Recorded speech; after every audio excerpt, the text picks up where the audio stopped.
Hey guys, welcome to the Fit Town Show. I'm Coach Andrew, joined today by one of our members, Zach Summers. And Zach's not just a member of ours, but he also works upstairs doing physical therapy, helping us with injury prevention. So today's episode is all about our secret weapon, which is Zach, against pain and injury, and how to kind of maximize your time in the gym around your workouts so you can stay injury free and be able to keep doing what you love to do. So I wanted to kind of start off, Zach, and talk about, like, for someone, majority of people listening to this are already coming to workouts regularly, right? So what do you think is the best way to supplement that in a way that can basically give them the best chance of success of either, helping a previous injury or preventing future injury? I'm thinking before class, after class, what's the best way to attack that? Injury prevention is multifactorial. It could be nutrition, it could be proper workouts, it could be proper mental recovery. I'm going to hit more on musculoskeletal recovery, but some of the biggest things is, some of the biggest topics of going through the multi-layers of injury prevention is proper sequencing prior to a workout, improving your recovery technique, when you do have an injury, making sure that you address that injury as soon as possible before it becomes a long-term issue.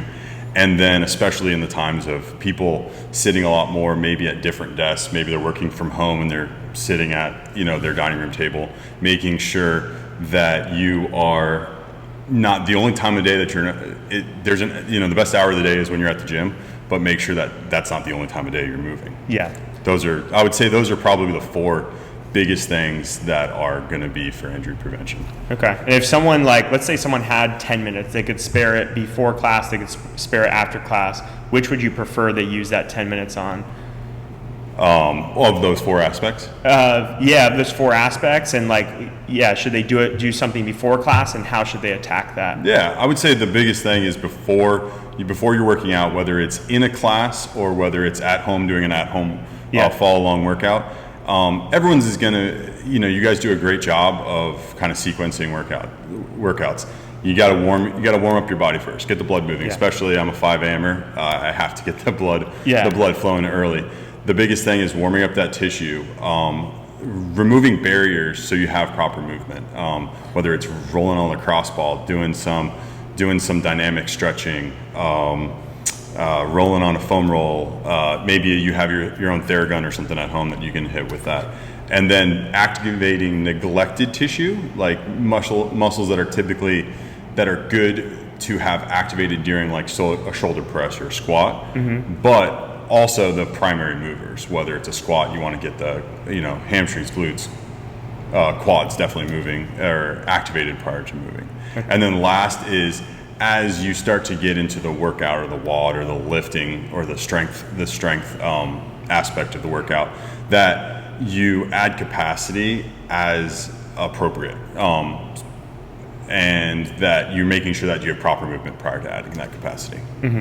So, I think that especially with people being in and out of the gym with 2020 and how the year's gone, I think a lot of times people need to follow that formula, whether they're in the gym, following along at home, or coming up with their own workout for whether they're going out on a couple mile run or something like that, just to blow some steam off at the end of the day. Yeah. So they should basically, when they get to the gym, they should start by doing a light bike or something like that, getting some of that body temperature warm. Correct. And then the first thing after that is kind of eliminating those restrictive areas and getting some of the range of motion open. Yeah, and you and I might have different restricted areas. Maybe you have anterior shoulder tightness that's causing, from poor posture, sitting all day. Call me out just like that. Wow. Or maybe you at home, not necessarily. Yes, you generally. But you might have, typically when you go into a class, they're gonna have a generic formula to what that movement is for the day. But maybe you have your own specific issue that limits you for whether it's a squat and it's just maybe you have low back issues. You want to get those hips moving a little bit. Whereas maybe one person doesn't have a hip mobility issue, they might have more of an activation issue. You should have your own customized formula within that, and maybe you have your own routine that you get there 5 maybe 10 minutes early, and you do that routine built into what is already the routine at the gym. Yeah, and that's what I found you so valuable for, because we, as coaches, we have our movement assessment, and that shows a lot. And then you've been able to help us take that a step further or bring in a new perspective. And like for me personally, you pointed out like thoracic rotation on me, which is like, that's something I would never really know. It's like, okay, I'm tight in my upper back. That's kind of the feeling I have, and you were able to kind of narrow it down to, no, we need to work on thoracic rotation, so I'm doing kettlebell weighted rotations and things a lot of like times, that. especially with your guys, your guys' movement assessment that you guys do for incoming members, or maybe people that are having, minor aches and pains. Those are global movement assessments. Those are, hey, can you move your shoulder, can you lift your shoulder overhead? Are you able to get down into a squat? Do you have the proper ankle mobility? What's your hamstring length like? Like these type of things. But a lot of times those are just like the tip of the iceberg when it comes to it.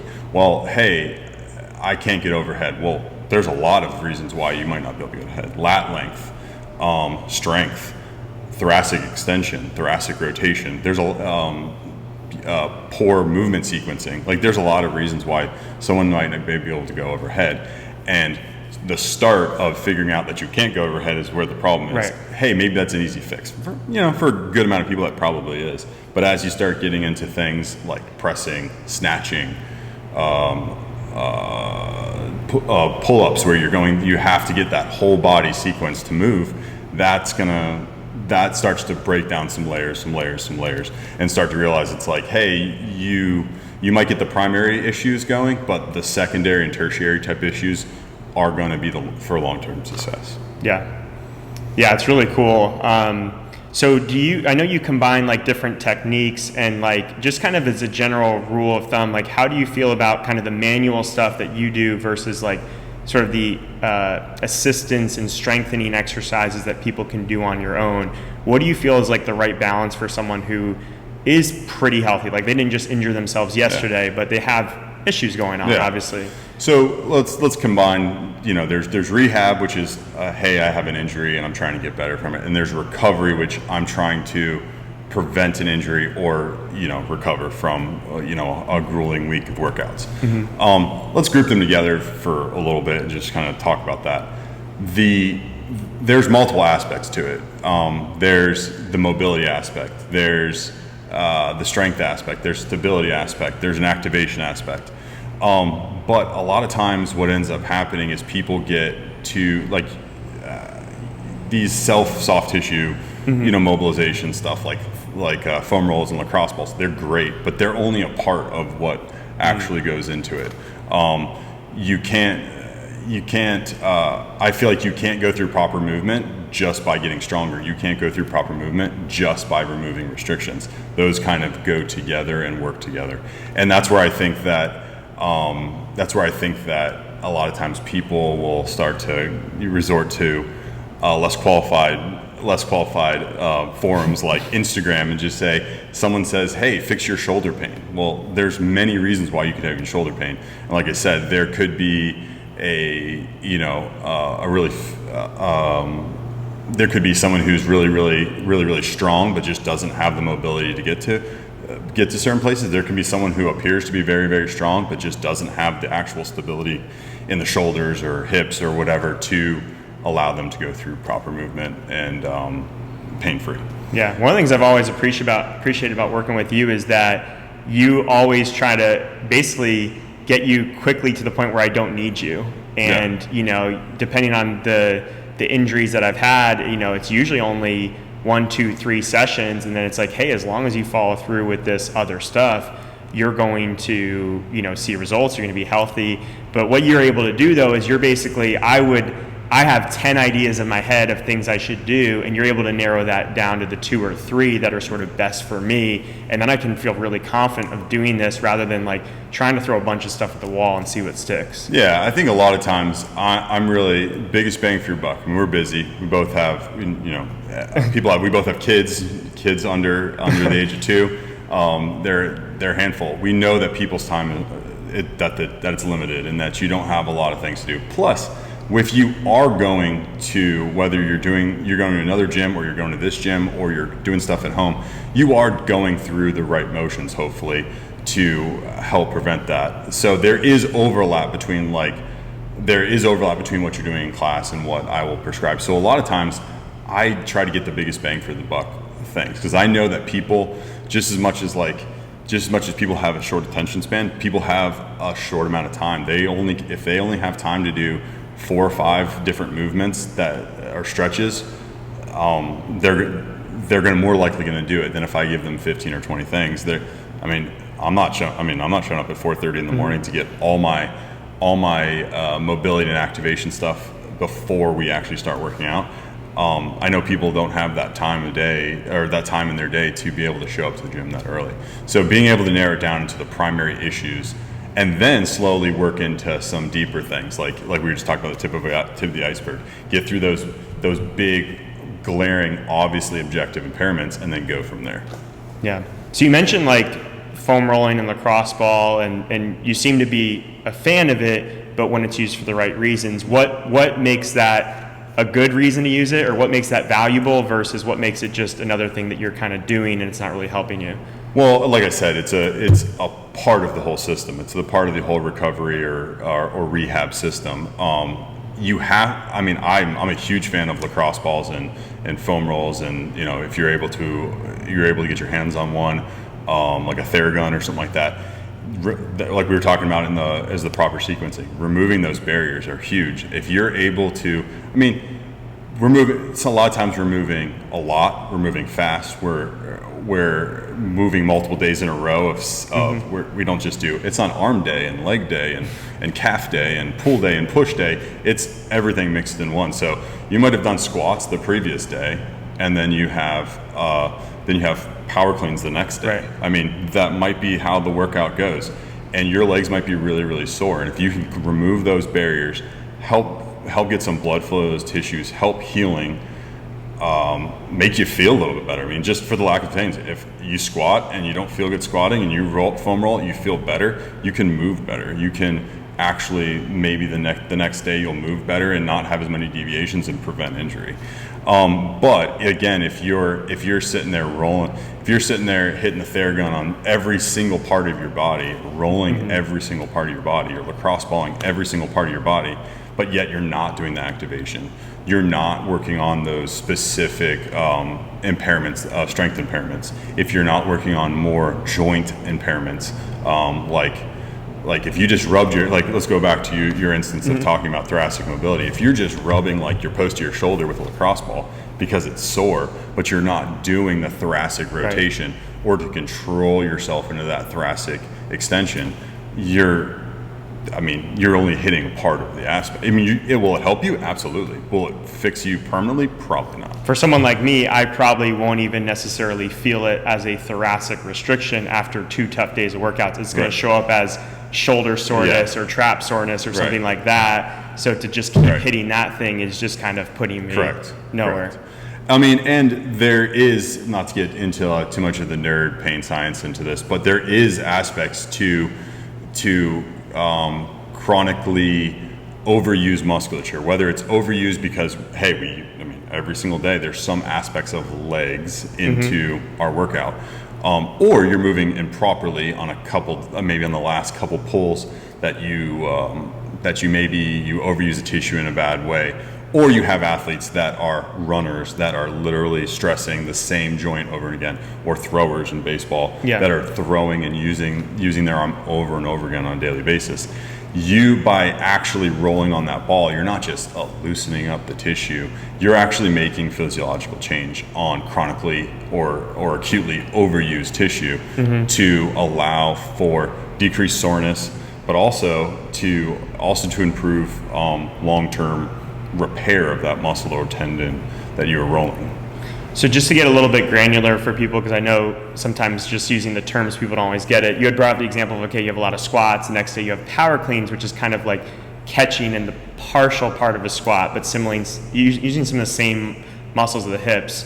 And you were saying it could be a good approach to, let's say, use a foam roller or a Theragun around those hips. and then you want to activate. So that looks like grabbing one of those mini squat bands, putting it around your knees, kind of doing some lateral walks, some forward and back stuff, clamshells. Is that kind of what you're thinking? Yeah. So I mean, from the lacrosse ball or the foam roll standpoint, a lot of times you'd be hitting in the glutes, which is the back or the posterior aspect of the hip, which allows your hip to go into flexion, which is what happens when you go into a squat.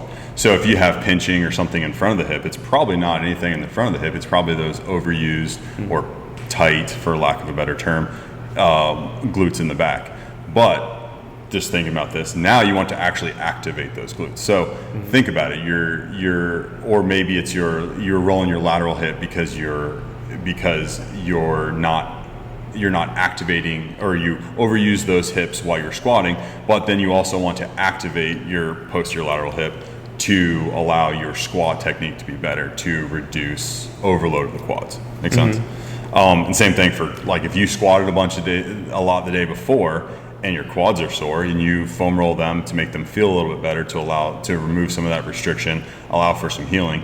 Well, part of the reason why you might be having that quad pain or that tendon kind of temporary pain is because you're using your quads too much. So the next day you might want to be doing some monster walks with a band, a squat band, bridges,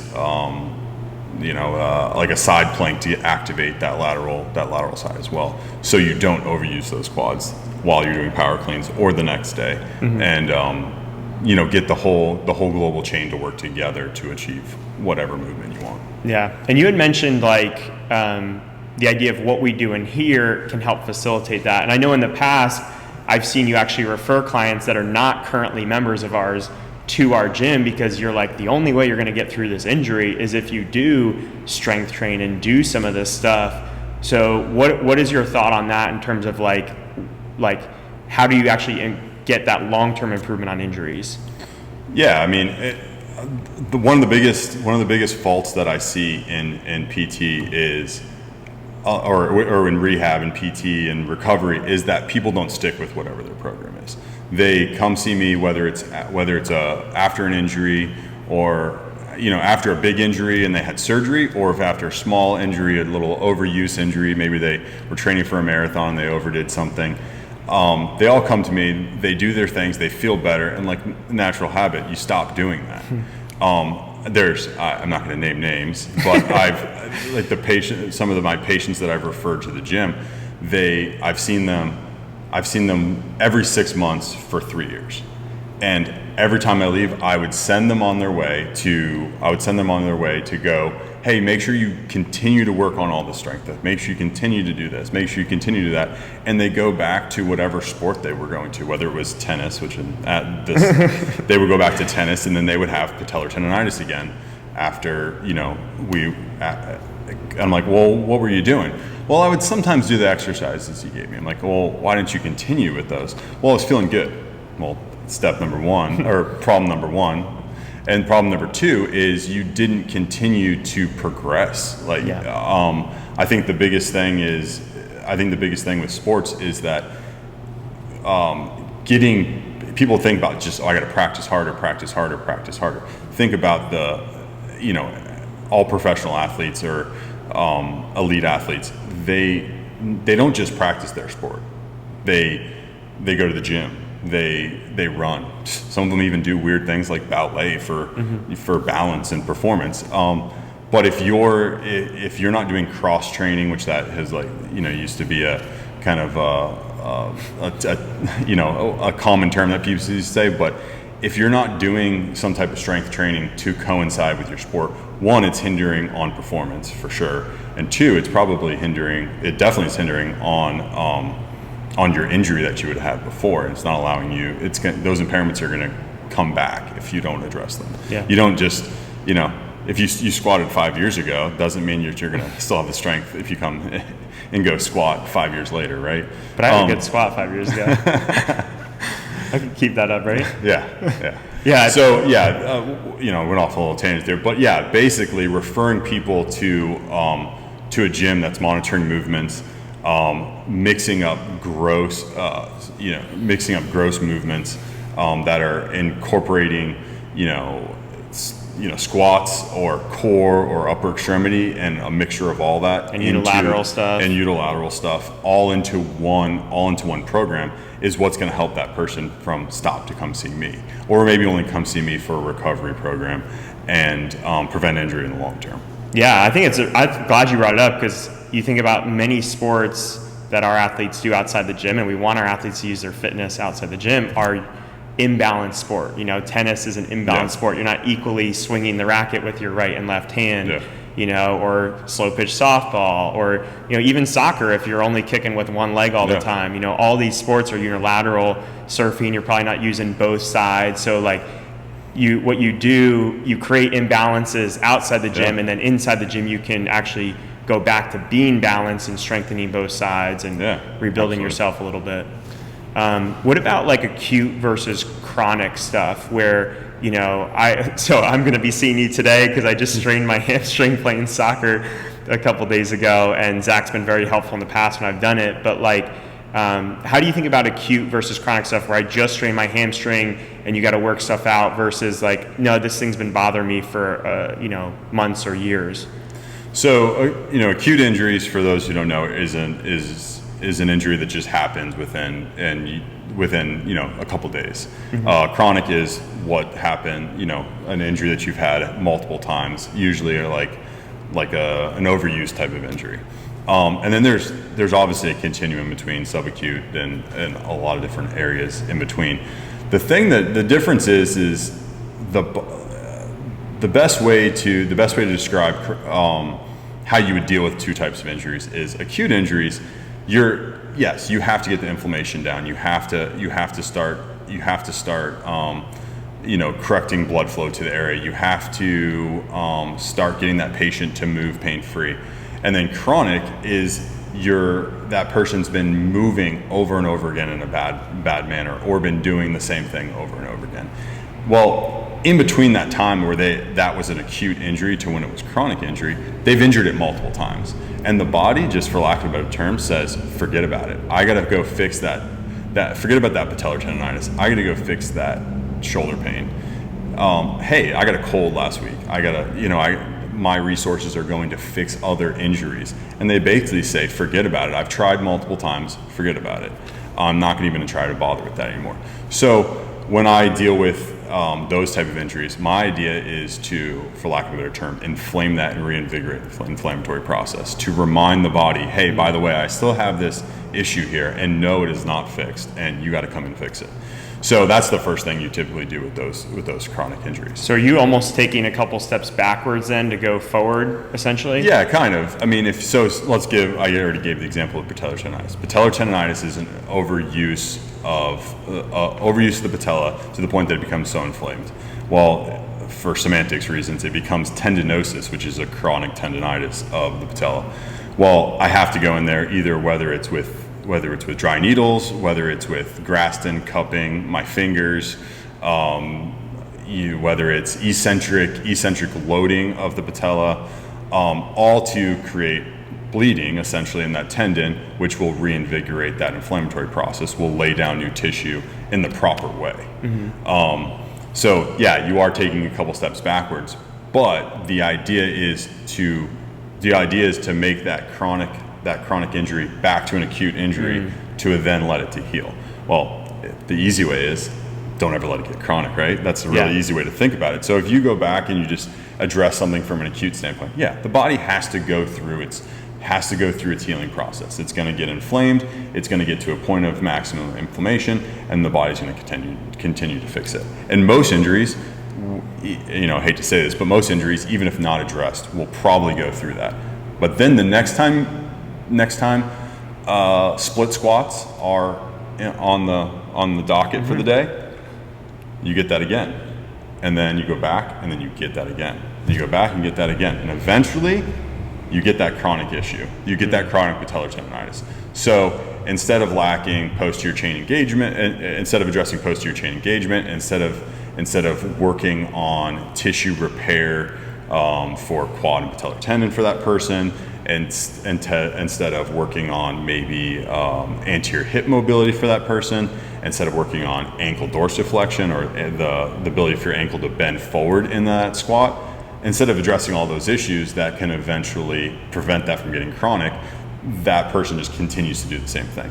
So, hey, maybe you rested for a day, it didn't go away. Okay, well then at that point you go see a clinician who is then going to go through those steps, address those issues, give you a program, like you said, give you those 3 or 4 exercises that are going to be that you show up maybe 5-10 minutes before the workout when it's a squat day or a more of a leg dominant day, and you do those exercises along with what the warm-up is for the day, and then eventually that doesn't happen and you don't have those issues and you address those impairments, and then you continue to do that, and that's your program on squat day I do X, Y, and Z. On shoulder press day I do X, Y, and Z, and then I don't have those issues unless there's a just a mishap or a bad pull or something one day, and then you get hurt, and that's a totally separate issue. But again, if you don't ever let it become chronic, it doesn't become that big of an issue. Yeah. And one of the things I say is a lot to people is that resting is not recovering, and resting is resting an injury. You're going to go right back to the gym, and that injury is going to flare up again. Yeah. How many times do you hear people that disappear from the gym? You're calling them to make sure, hey, I just want to make sure everything is, I'm just resting. And again, that's not a bad thought process. But instead of, hey, maybe I'm modifying or maybe I'm doing things a little bit different in the gym while I'm seeing a professional about this, and I'm eventually going to get back to where I'm back to where I was at before, if not even better. I think when people have injuries, the 3 common things they say is, I'm resting. Some people just bang through it and just make it worse. And some people go and see somebody. I think that the people that go and see somebody rarely ever have that problem again. Those other 2 people constantly are going to have that problem.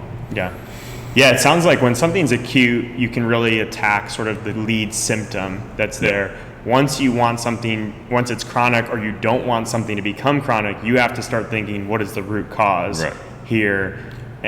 Well, and even worse, it causes other injuries. I mean, hey, I have this low back issue that eventually becomes chronic. Well, then I'm still working out. I'm still doing my thing. I'm not really modifying anything. Eventually, then you end up squatting awkward and then hurting your knee on the other side, and then that knee starts to bother you. So then you disregard working out in general, and maybe you gain a couple pounds, and then you come back to the gym and it's like it just goes and goes and goes, and it's this cascade of events that ends up happening that cause this cascade of events up or down that become the issue. When meanwhile, if you would have modified a little bit for a couple weeks or a couple days even, and saw somebody to again address your issues, you probably wouldn't have gotten to that part. So I think it even goes out further than just that one injury becoming chronic. I think it ends up leading to many other issues, and then not to get on doom, but then you stop going to the gym, and then you have health issues, and then it becomes a big issue. I'm currently going through I've had a long history of shoulder issues. I've had multiple shoulder surgeries,